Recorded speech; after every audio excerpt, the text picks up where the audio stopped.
All right, guys, Josh Ortegan, Phenom Brand Fitness and Nutrition. So, what we have in front of us is the 7-week legs and booty building program. Okay, it's 3 days a week: day 1, day 2, day 3. Each day has 3 exercises in it. You see those exercises here. Each exercise is hyperlinked to a YouTube video. So, if you click on back squats, you'll get hyperlinked to a YouTube video showing you how to do that exercise. Some of these exercises are going to have alternatives. So if you don't like doing the main exercise, you can always choose and click on this video and watch a different version of that exercise being done. You might like that one better. I don't know.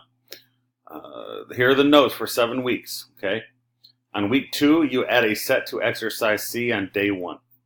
So here's day 1. Here's exercise C. So instead of on week 2, instead of doing 2 sets, you're going to do 3 sets. And you'll keep doing 3 sets for that exercise through the whole rest of the program, okay? Then week 3, you're going to add a set to exercise C on day 2, and that'll be 3 sets, and you'll keep that as 3 sets of the whole program, okay?